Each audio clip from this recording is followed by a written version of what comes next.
Bonjour à tous.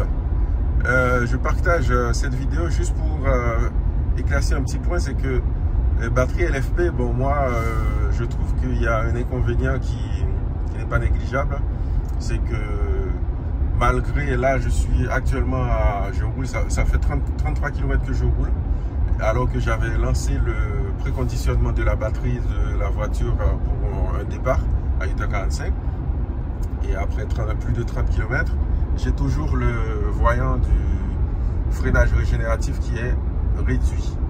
Et donc ça c'est l'inconvénient qui va accélérer l'usure des plaquettes de frein. Parce que régulièrement du coup j'ai été obligé d'utiliser le freinage physique. Ça c'est très important pour moi parce que ça change complètement mes habitudes de conduite, notamment quand je dois partir le matin.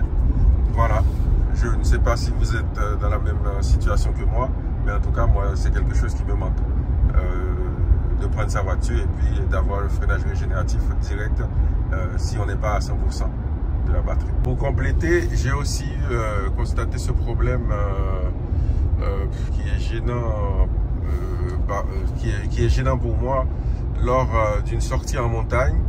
Et voilà, je suis allé à la station de ski, la Pia Saint-Martin, et le retour, normalement, je récupère plus que je consomme. Par exemple, au départ, j'avais 65% et la voiture m'a affiché une arrivée avec 68%. C'est normal, parce que c'est ce que je faisais avec la Model 3, c'est que j'arrivais chez moi avec plus de batterie que ce que j'avais au départ pour le retour, puisqu'il n'y avait que de la descente.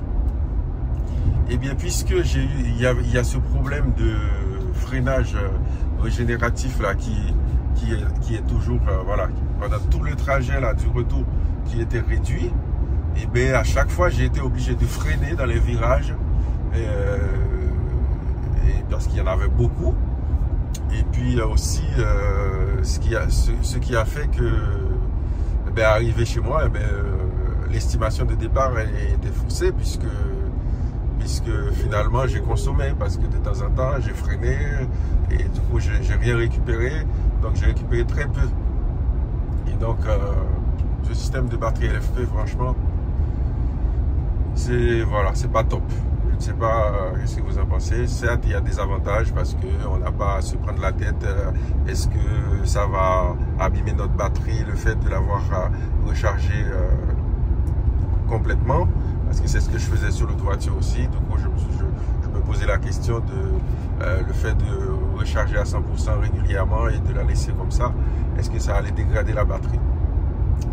Et du coup, LFP, normalement, ce système-là, justement, il conseille de maintenir la batterie à un niveau de charge entre 50 et 100%. Donc ça, par contre, ça, il n'y a pas de problème, on n'a pas à se poser de questions. À la fin de mes trajets, j'arrive à la maison, je branche la voiture, et bien, je ne me pose même pas de questions si je vais la débrancher en me levant le matin ou pas. Ça, je le fais au feeling en fonction de mes utilisations, sans problème. Donc voilà, en tout cas, c'était vraiment une petite vidéo pour vous partager mes ressentis par rapport aux batteries LFP, et puis en comparant avec les autres batteries. Voilà. Ça, LFP, il y a cet inconvénient-là, ça nous pousse à user, ça pousse à accélérer l'usure de nos plaquettes de frein. Voilà, ce qui n'est pas un avantage. Allez, ciao, ciao. Je suis à 50 km de trajet. Le voyant est toujours là. Et vous, c'est quoi le record? Vous avez eu ce voyant qui est resté allumé jusqu'à combien de kilomètres?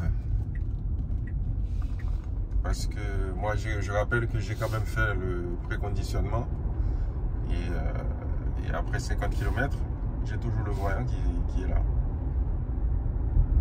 Quand est-ce qu'il va partir? Suspense. Tire à l'instant, après 53 km. Voilà.